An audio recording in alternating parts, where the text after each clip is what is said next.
Please pray with me.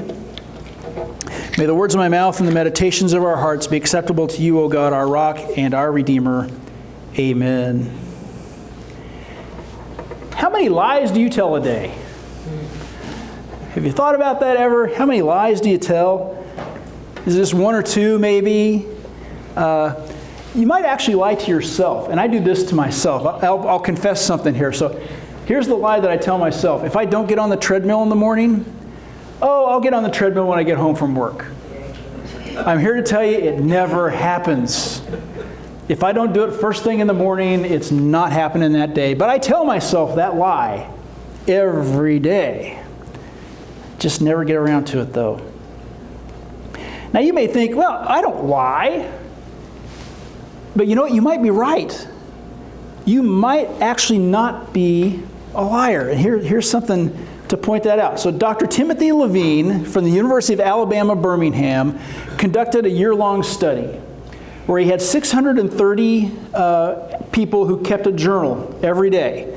How many times did they lie? How many times did they exaggerate? All these different things that basically means you're not telling the whole truth. And what he found was that the vast majority only told 2 or fewer lies per day. Most of them were what we would call little white lies, or they were like the lie that I just told you that I tell to myself. So you perfectly might be completely honest people, and that's good. So why do we always hear about how we as people lie all the time? Well, he found that out too. Remember, this guy's an expert in deception. That's what he studies as his means of study here. And anyway, what he found was 1% of those 630 people told more than 15 lies a day. And so it really skewed the number. So maybe we are pretty honest people after all. We've gone through, we're going through the 10 Commandments. We're up to Numbers 8 and 9 today. But I think what we're going to do is real quickly, we're going to read together the first 7 just to recap where we've been. So let's read these together. You must not have any other gods before me. Do not make an idol for yourself. Those first 2, when we look at them, what they really are talking about is making God our top priority. More so than any hobby that we have, the work that we do, more so than ourselves, and the hard one, at least for me, is even more so than our own families. God's supposed to be the top priority. That's what those first 2 are all about. So let's read the next 2. Do not use the Lord your God's name as if it were of no significance. Remember the Sabbath day and treat it as holy. Those second 2 that we just read, what they are all about is remembering to put God in a place of honor. Don't misuse His name, and emulate what God did during the creation by taking that Sabbath and keeping it holy. In other words, making it important. That's what we're taught. So the first 4 are all about our relationship to God. And now the rest of them are all about our relationships with each other. And we start with the 5th commandment. Let's read this one together. Honor your father and your mother. You might recall that when we talked about this one, we talked about really what they were talking about was honor everyone who's underneath your roof. And we kind of talked about how as people we tend to expand that in a good way to not just be our roof, but kind of our personal tents. All the people who impacted our lives in a great way, in a positive way, all the people who mentored us, those were the folks who we want to honor. So those are the first 5. And the reason that's a transition one, it's a transition commandment, is because remember the first 4 were all about God. The rest are about our relationships with each other. But God starts by a transition of reminding us who are we supposed to kind of put on a pedestal above everyone else in the world that we live in right now. Our fathers, our mothers, our mentors, people who guide us and lead us. Last week, we took 2 that I was pretty confident we didn't have too many people who were in violation of these. Let's read these 2 together. You shall not murder. You shall not commit adultery. The next 2 that we're going to talk about today are equally self-explanatory. They're short, they're sweet. It comes from Exodus chapter 20, 15 through 16, and they go like this. Do not steal. Do not testify falsely against your neighbor. Let's try reading that one together too. Do not steal. Do not testify falsely against your neighbor. May God add a blessing to the reading, hearing, and understanding of Scripture. Don't steal. Don't lie. Straight out of Mama's lesson book. Anybody else get that lesson from your mom at some point? I know I did. Am I the only one? No. Don't steal, don't lie. I think everybody probably got that message at some point. And we all know what it's like, though, don't we? If somebody steals something from us or somebody lies to us, we know how that makes us feel. Think back to a time when somebody did either of those things to you. Do you remember what it was like? Were you sad? Were you angry? Were you just upset in general? I think the word that we're looking for that encompasses all those things is we feel betrayed, don't we? We've lost trust. And I don't know about you, but I find it really difficult to learn to trust people. It takes me a while to get to know people and to understand where they're coming from. And I really try to listen to people and try to figure out why do they think what they think and how can we work together. And in a work setting especially, it's tough for me to kind of get into that groove.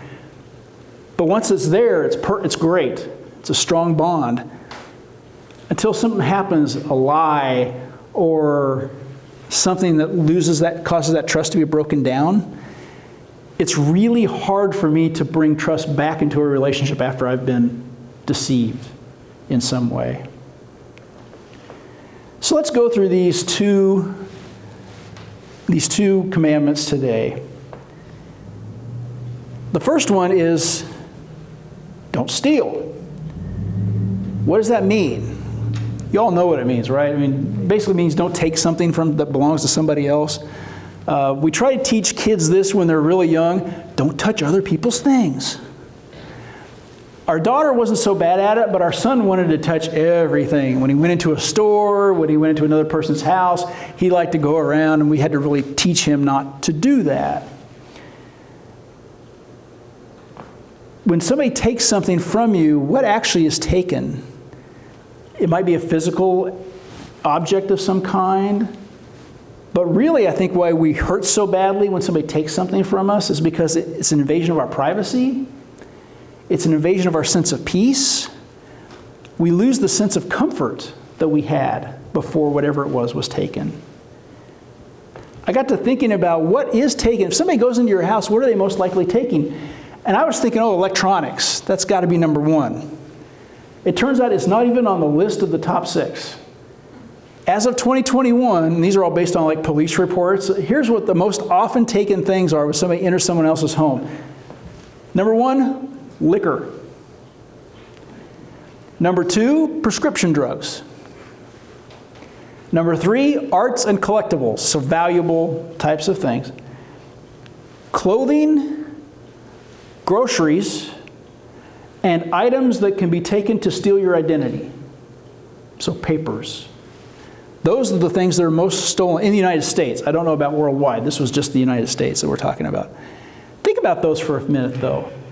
I actually think we wouldn't be so angry or upset if somebody came in and took clothing and groceries. Those are necessities. And you think, okay, well, maybe somebody's just really desperate, and that's what they needed. But usually, those other things, the liquor one caught me by surprise as being number 1. I can tell you that I personally have had this experience, not the liquor part, but somebody stealing something from me.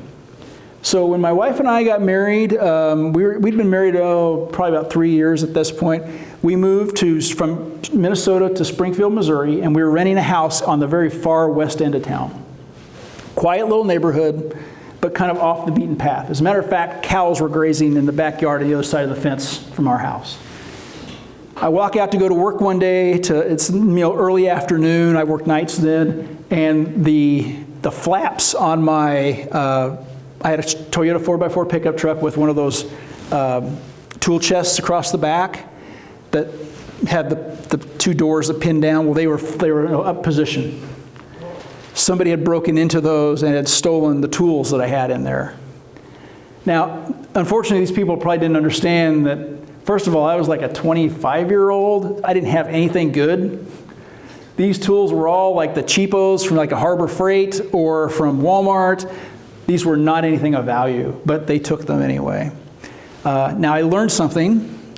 From that day on, I lock everything all the time, no matter how long I'm gone.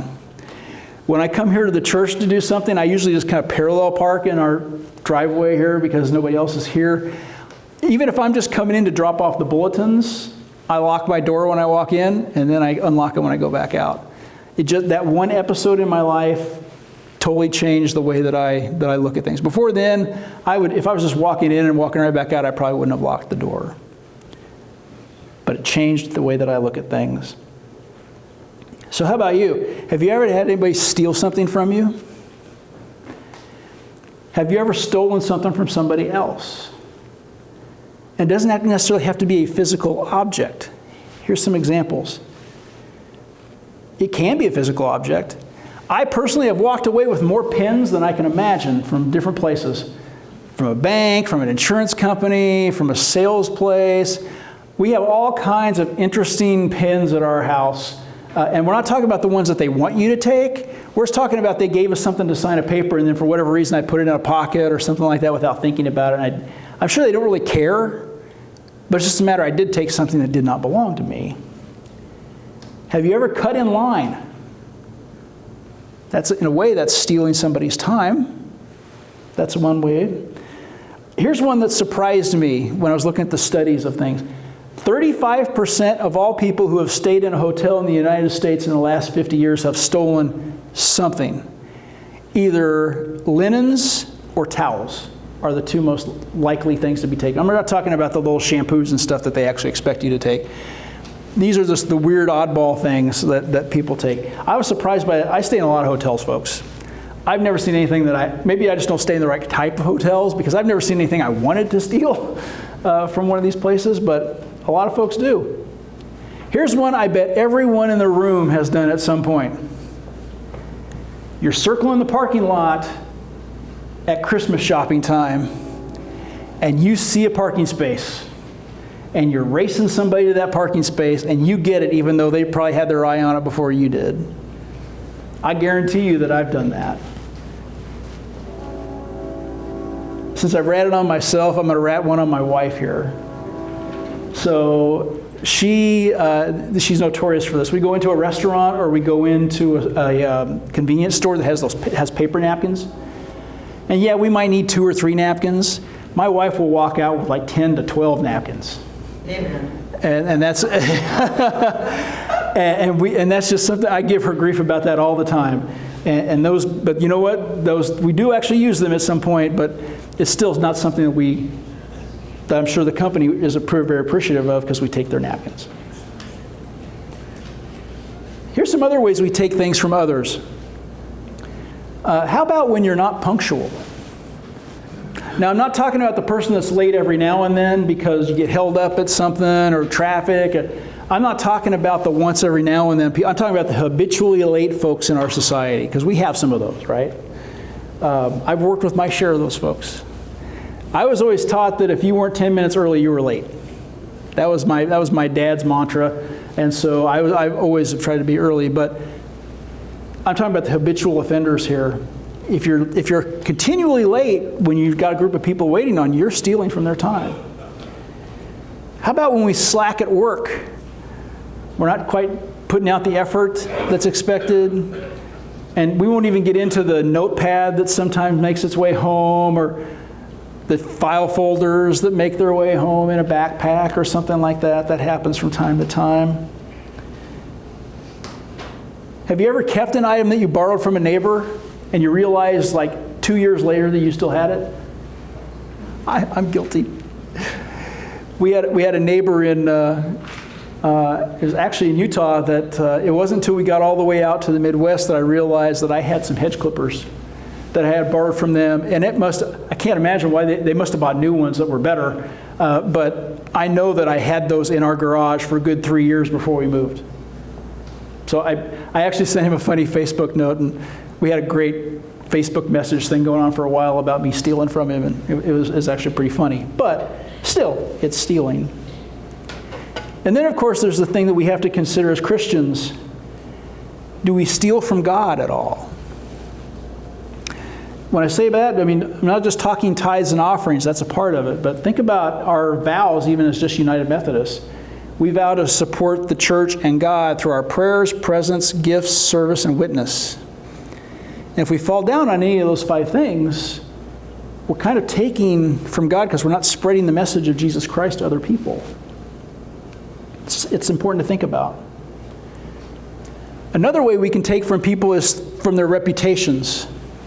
Through humiliation or degrading them or bullying them, or by talking about them behind their back. Gossip. Anybody here like a good gossip chain? It happens from time to time. And that leads us to the second of the commandments that we're going to talk about today, and that's don't bear. You may have heard it like this: "Thou shalt not bear false witness," is how it is in the King James Version. We read it differently, right? We read that do not testify falsely against your neighbors. So it kind of gives an idea of what the commandment really was about. The commandment really was about courtroom activities or legal system types of stuff. In other words, don't perjure yourself. That's what it was really about. But we're Christians, and so what we've tended to do over the course of time is we did what Jesus did, which is a good thing. We didn't leave it at the bare bones, here's what this means. We kind of expanded it to mean not just in a court setting, but we shouldn't lie at all. That's what we have tended to look at that as meaning. Turns out that there's actually some, what we think are good reasons. I'll put that. We think these are good reasons for lying. Some of them may seem valid. One of them is to avoid punishment. Any 3-year-old that has taken the cookie knows about this lie, right? All the grandparents in the room and watching online also understand what that means. It could be to protect somebody else from punishment. Obtain a reward of some kind. If you lie a little bit, even if it's a white lie, and you're going to get benefit from it. To avoid an awkward situation. Did any of you watch the TV show Big Bang Theory? It's one of my absolute favorite TV shows when it was on. For those of you who don't know what it is, it's a show that has a bunch of really young-ish, super intelligent nerds. These are people that they are like literally rocket scientists and theoretical physicists. And across the hallway from them moves in the cute young blonde girl from Nebraska. And one of the guys is infatuated with the blonde girl to the point where he is willing to do anything to get her to notice him. She wants to be an actress, and she's really awful at being an actress. And she's even worse at being a singer. And one of my favorite episodes of this show is when she's got a part in a community theater type of activity for the play Rent, which is a rock star, a real rock and roll type of musical. I enjoyed it a lot. I think it's a lot. There's a great movie that came out quite a few years ago now about it. Anyway, she's got this singing part, and they hear her practicing, and they know that she's going to ask them to come hear her perform. And they come up with this really crazy story as to why they can't go, and it's a lie. And to cover themselves up, they have to lie again and again and again until they've lied like 6 or 7 times and they can't keep it all straight. It's a great illustration of why lying is a bad idea. But one of the things that it did was that they were trying to avoid an awkward situation or from hurting her feelings.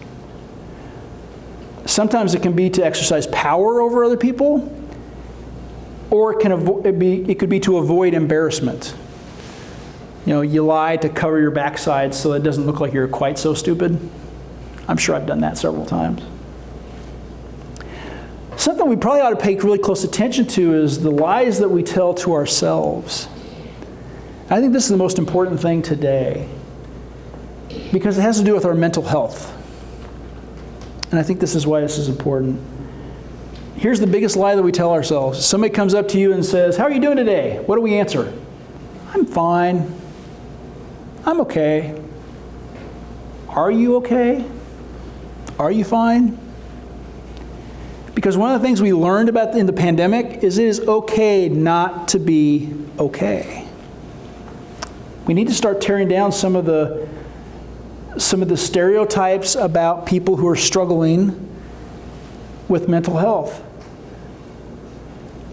Sometimes it means something simple, like just having somebody listen to you. But sometimes it requires professional help. I've never really grasped the idea of why, like if I were to fall and break my arm, what would be the first thing I would do? I would go to a doctor to get it fixed so that it could be healthy again. Why are we so scared about admitting and then having someone help us when we have a mental health issue? Well, certainly it's because of the stigma in our society, but the question I have to ask is, why do we have a stigma? Why is that a problem? I know I have felt overwhelmed. In my previous career, toward the end of that career, I was working 24/7, 365. I think I've told you the story before where we were in Disneyland with my family and I had to go find the business office so that the office back home in St. George, Utah could send me a piece of paper on a fax machine that I could sign and they could send back because we needed a second signature and I was one of the only ones that could do it. I was just really feeling crushed. Now, I did not have to have professional help for that, but I will tell you that I started to look for it before a different opportunity came up, and we ended up in the Midwest, and then I ended up with you folks. I want everyone to hear this. If you feel overwhelmed, if you feel like you are just really either you feel like you're going to hurt yourself or you feel like you just can't handle it anymore, please tell someone. Feel free to call me. My number's in the bulletin every week. It's on the front page. That does not mean I'm going to be able to help you necessarily. I am not a trained counselor. I'm a pretty good listener, but I'm not going to try to take on something I know is way above my pay grade. But I do have resources in town here. I know people that I can get you in touch with. Or at least I will try my best to get you in touch with those folks. There's absolutely nothing wrong with finding professional help when you have that kind of issue. Now that's an individual reason for not wanting to lie. Don't lie to yourself. But I think it's one reason, admittedly a secondary reason, that God gave us those 2 commandments that we talked about today. I think the biggest reason is so that we could live in a spirit of trust. Think about the last 4 that we talked about here. If we don't murder, then we live in a society full of peace. If we don't commit adultery, we live in a community that is full of harmony. If we don't steal, we live with a sense of faith in each other. And if we don't testify falsely against each other, then we live with a sense of order. Put those all together, and what we're talking about is we live in a society where we actually trust one another. I think that's important. I think that's something that we lose every now and then. So we're through 9 commandments now. We have 1 more to go. Next week we're going to talk about what it means to covet something. But until then, I want you to think about this concept of trust. What can you do the next week to explore how well you trust others and that others trust you? And I hope that you'll contemplate that this week during your prayer time. Amen.